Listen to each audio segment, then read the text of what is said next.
Hey everyone, this is Leanne from Of Love and Shiplap and the founder of Sub That Tutorials and More. Please be sure to subscribe to our YouTube channel so you never miss out on any new videos, and check the video description for a link to the Sub That Learning Library app. Inside of our mobile/web app, you can access all of our free tutorials and our neatly organized content library, as well as choose to subscribe for access to exclusive content, community, and courses. In this tutorial, I'm going to be showing you how to laser engrave a leather journal. Now, this is actually a faux leather journal that is part of the saddle collection line at Johnson's Plastics Plus. We have tested out a couple of the different products from the saddle collection line, and all of them have surpassed our expectations. In fact, if you go and review my leather materials test, you'll see that I tested out 3 different faux leathers as well as a genuine leather, all for laser engraving and cutting, and kind of just analyzed what the proper settings should be and what the final results looked like. By a landslide, the saddle collection won my vote for just how beautiful it looks when it is all said and done and it is engraved. I think that this is just another one of the great products from Johnson's Plastics, but especially as part of their engraving line in general. And it's an item that you can't just get everywhere. That's one of the things that I do really like shopping from this specific supplier, is that they do have a great selection of original quality blanks. Be sure to use our discount code if you do shop there. That is SUBTHAT, and you'll be able to save a little bit of money. Now, journals are one of those items that you have to really love them in order to be able to sell them and market them. They are not a product for everyone, but they are a product that has a wide and diverse audience. Men, women, old, young. There is really a journal demographic in every category. The question is just, how do you make it appeal to that particular audience, and what kind of journal are they looking for? We are doing Travel Week this week, and one of the first things that of course made me think of is travel journaling, which is something that is very popular. Again, men and women, all ages.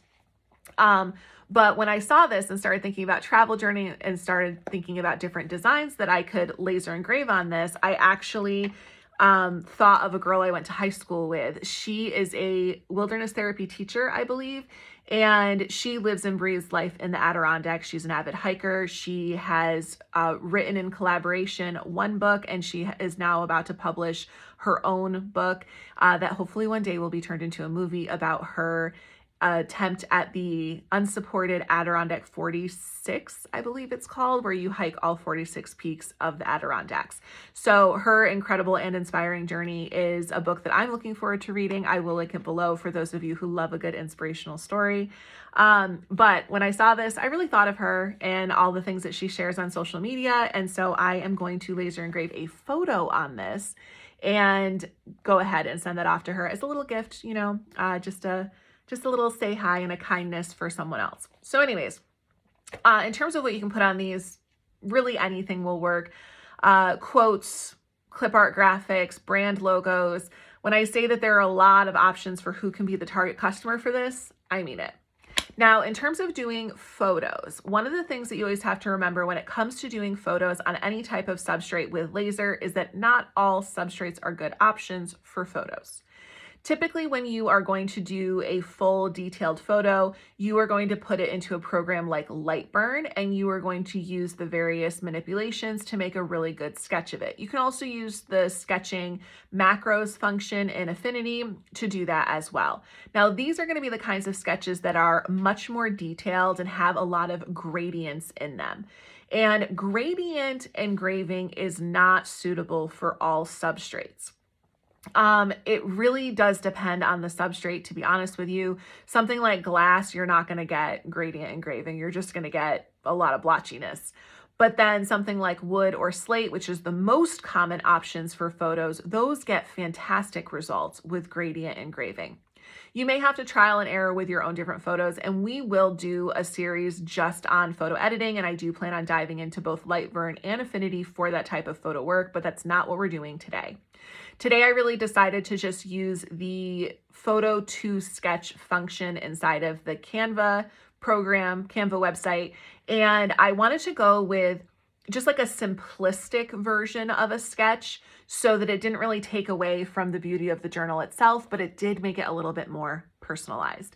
So I've already set that up. Like I said, it was just like a photo to sketch. There was no real steps. I just uploaded the photo, clicked sketch it, and it sketched it. So I did that inside of Canva today, but I promise that we will do much more in depth and focus on that photo engraving work, because I know a lot of people are interested in learning how to do that on wood and slate, and if there are other substrates that might work for that. All right, let's go ahead. We're going to turn this around and get our measurements, and then we'll get everything set up and sent off to Bryant. Here's a close-up look at our leather journal. It has nice lined pages, a little bookmark thing, and a spot for a pen. As I mentioned, this does have a very real feel in terms of leather, even though it is faux leather. Now, it doesn't lay flat, and I don't want to break the spine, so we're not looking at doing a design that's going to go over the whole thing. Instead, my recommendation to help kind of retain the integrity of the journal itself would be to do a front cover and back cover, or just one or the other. In this case, I am going to do both because I have an idea to do both that I think will look really nice. But first, we need our measurements. So let's grab our tape measure. We are using millimeters. Always remember that with the laser. It is most advantageous to use millimeters, I've learned. So we have adapted. Now, I'm not trying to have my design go over this like rounded edge here. I really want to line it up right up to the edges. So we've got 170 millimeters wide. And then for our height,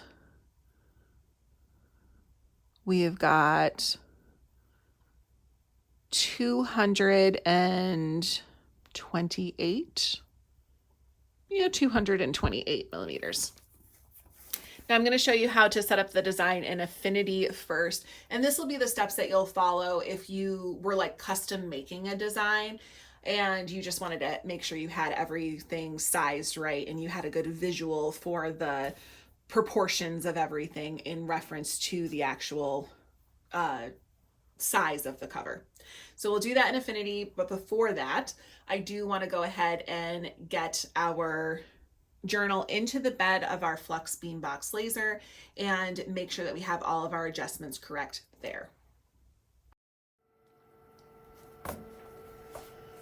So we're going to go ahead and set this right in the bed of our laser. I always like to line up my substrates. It's a little hard to see, but see this that like grayish line that you see? That's the metal bar of the honeycomb, and I like to just kind of line things up with that, and then the like top of the bubbles there with the honeycomb. That way I can try and get this as straight as possible, which just alleviates stress when you're trying to line up your design as well. So let's get that just like that. All right. Next, we need to adjust the depth because we do want to make sure that our laser is set to the appropriate height within our laser bed. So we're going to do that by coming to the control panel.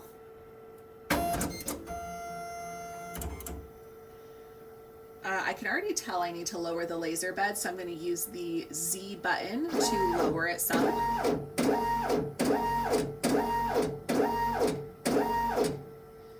Then I'm going to use my movement compass there, the 4 arrows in the circle, to move the laser head over top of my substrate.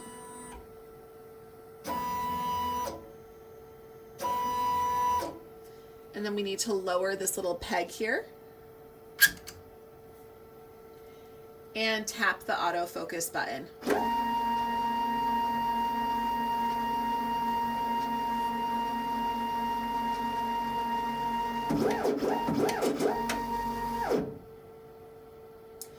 Now, one of the things I just noticed is that this does have a slight taper to it. I mean, it's not huge, but it is just enough.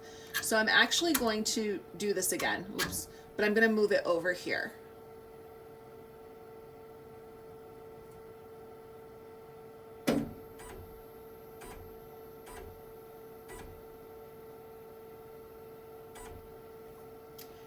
And then again, just tap that autofocus. See how it adjusted it?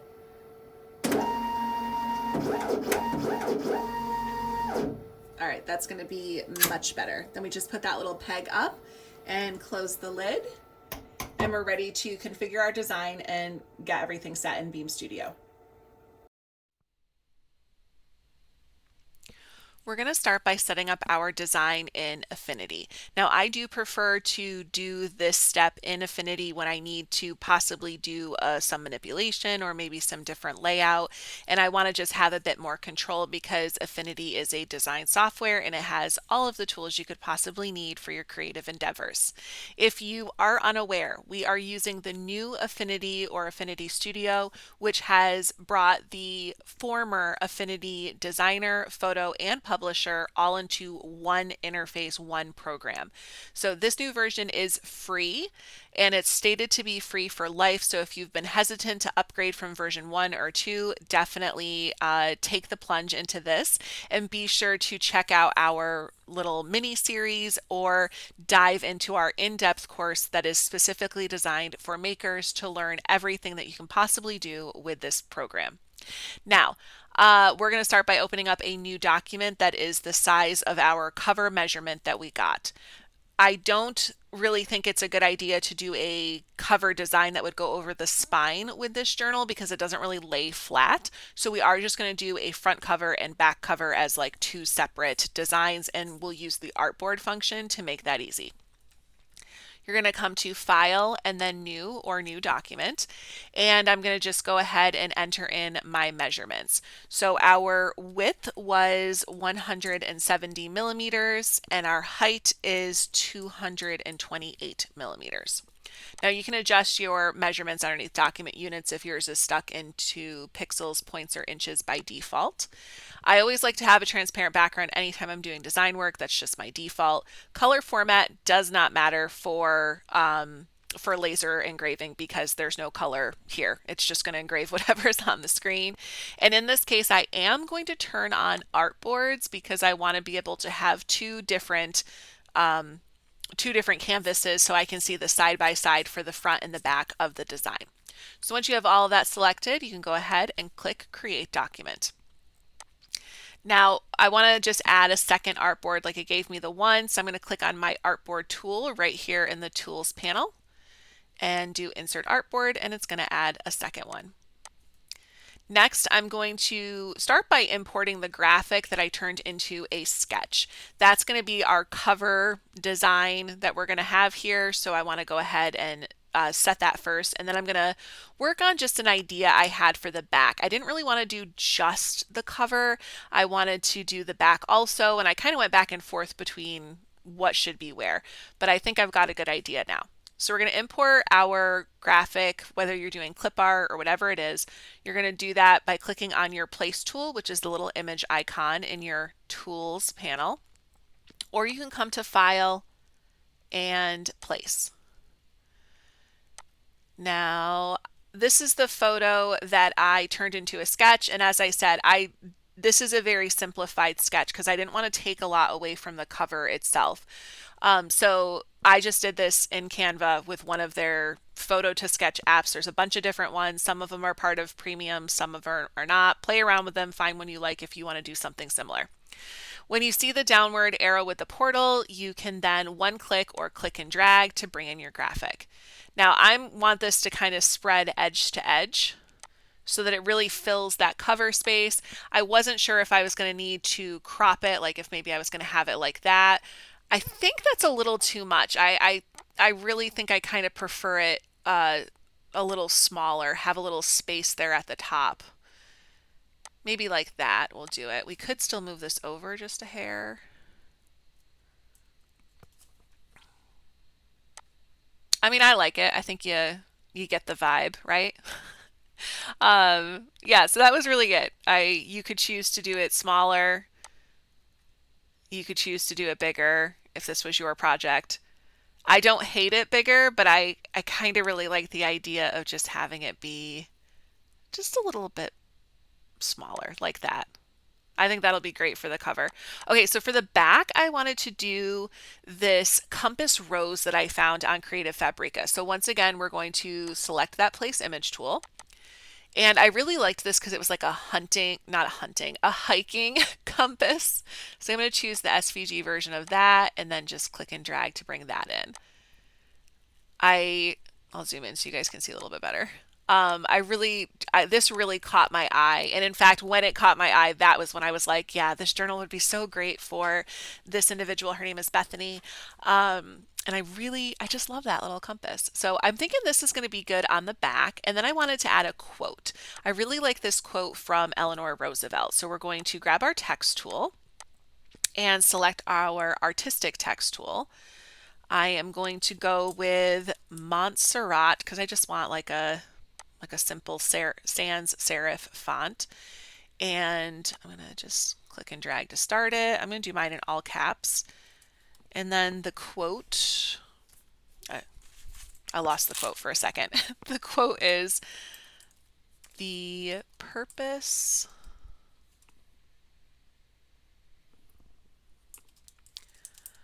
of life is to live it." The leather journal was underneath my hand, so sorry, had to move it. To taste experience to the utmost, to reach out eagerly and without fear for newer and richer experiences. So this is a quote by Eleanor Roosevelt. I'm not sure if I put a period at the end. I think we can bring the size down. Let's try like a 12. Okay. I think the font size is definitely better. I want to center align this because I think it's just going to look nicer.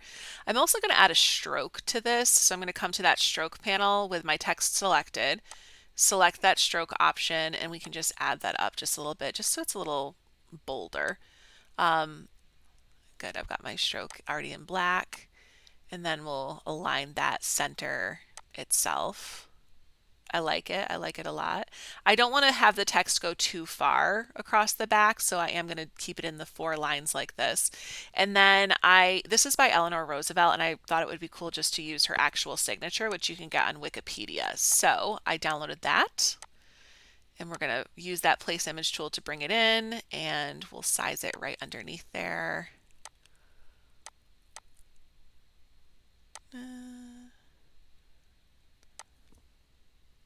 Okay, maybe make it a little bit smaller.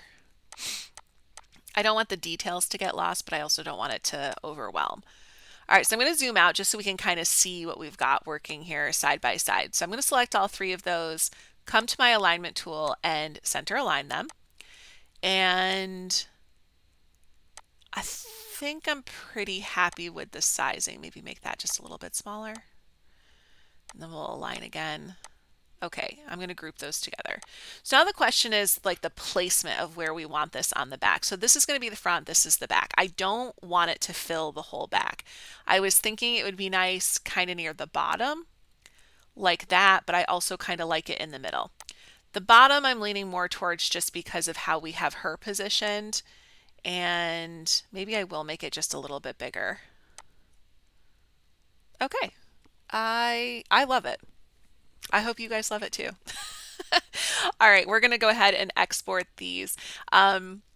You can choose to export your whole document as a PDF if you want to. That will be the default if you come to File and then Export.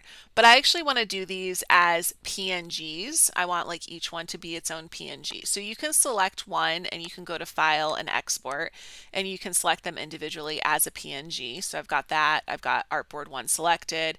PNG is selected, and I can choose Export.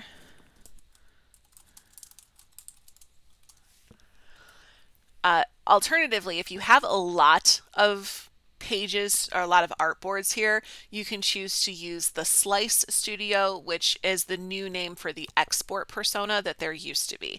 And you can see that you've got your options here, and you can do export slices.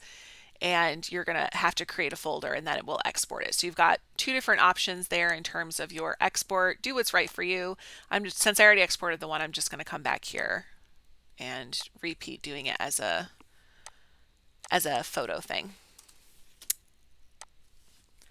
All right. So now we can go ahead and open up Beam Studio. Beam Studio is the software that comes with the Flux Beambox 2 laser engraver and cutter and all of the Flux lasers. In Beam Studio, you are able to set up your design, configure your settings for laser engraving and cutting based on the materials, and do some minor types of modifications to your design. I like setting up complete designs in Affinity. That is my go-to design software. It's the one I'm most fluid in, but you do have these tools available, and if that's not your style, you do you, always. All right, we are going to go ahead and import our design, and I'll just do one at a time. So I'm going to do image, the little photo icon here. I'll do the journal cover front first, since that's how we put it in the laser. Click open, and there we have it. Now let's see. Let's double check our size. Our size is a little bit bigger than we intended. The width was 170. There we go. So we've got 170 and 228 millimeters. So we've adjusted that. And then I don't want gradient mode with the leather. I want it to just be this nice dark engraving, and you can increase that threshold brightness if you want to kind of make those lines a little bit thicker. That'll be true of any type of artwork that you happen to bring in. All right, next let's just go ahead and scan the bed of our laser. Because we did make this the right size, we'll be able to use this boundary box that's already here to line it up on top of our journal cover. To scan the bed of the laser, you click this camera icon where it says preview. It's going to tell you that it's entering raw mode. It's going to home the laser nozzle, which means it puts it all the way back in the corner. And once that process is complete, you have this camera icon with a picture. You just click and drag across, and it's going to do a scan each little section and give you a preview of what your laser bed looks like. Now this is the best practice for lining things up, and I recommend you do this with every project. The only time you wouldn't do it is if you were doing a bunch of bulk items with a template and you just already had everything set up in there. You'd only have to scan the laser bed one time if that was the case. Or not at all if you have a really good template. There are options. Template discussions is for another day. Today we're just doing this. Now, if you ever feel like it's difficult for you to see your design, which this can sometimes feel that way,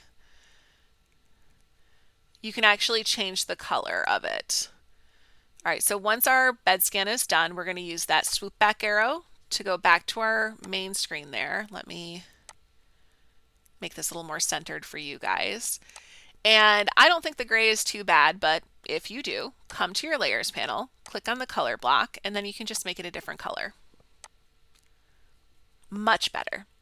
So I'm going to go ahead and line that up, and I'm using the boundary box that we have, you know, the little edge there of our design, as my alignment. So the idea when you're aligning something is that we're lining it right up to that edge so we can see the edge.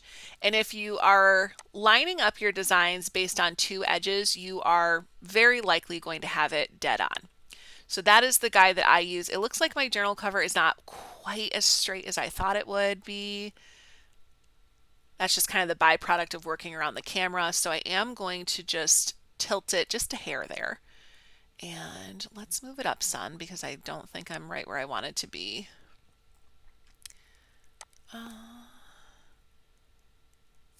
Okay.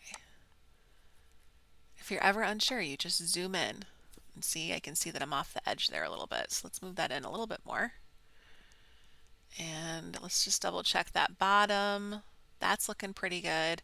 There's nothing at the top, so we're not too worried about that. Okay. Once you are content with your alignment, you are then going to come down to your parameters area. You do want to make sure you have the layer selected. And we are going to choose leather engraving setting, but we're not using the default. These are the ones that were for those ones are for genuine leather. That was the default when we tested it and we did our materials test. So I have different leather in here. This is the leather-like sheet. As I mentioned, this is the saddle collection leather from Johnson's Plastics, and I just called it leather-like sheet because that was the original testing material. So our power is 20%, our speed is 400 millimeters per second. And if we're ready, we just click that play icon, and it's going to take 10 minutes and 16 seconds for it to engrave. So once we click start, it will send it off to do that. Now you're going to repeat all of those same steps for the back of the design. I am not going to do that all over again. I'm just going to let the laser do its job, and I'll flip it over and all of that will be sped up. So let's go ahead and send it off.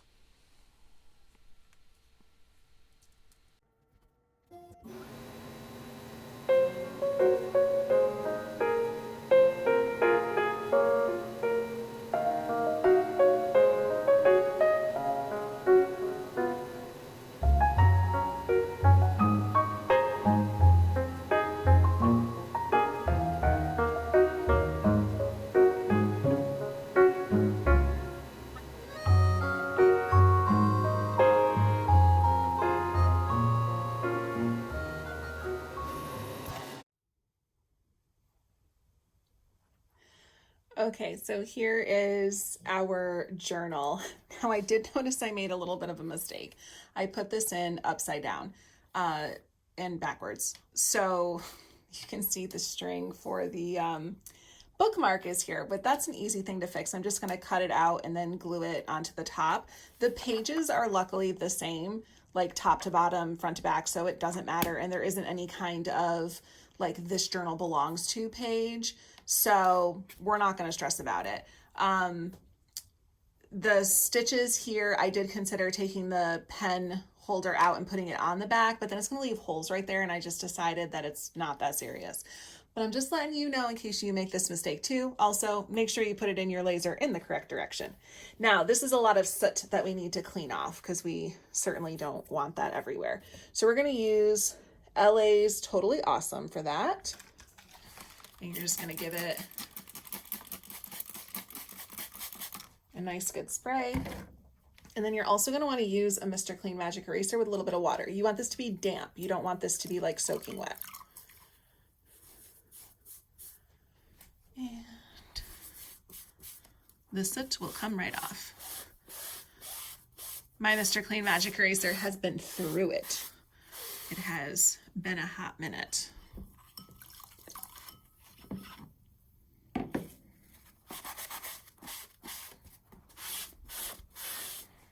And then you can always just take a towel.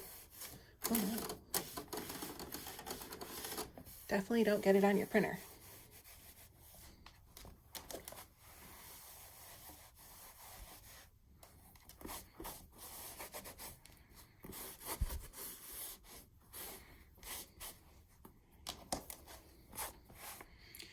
And we'll do the same thing on the back.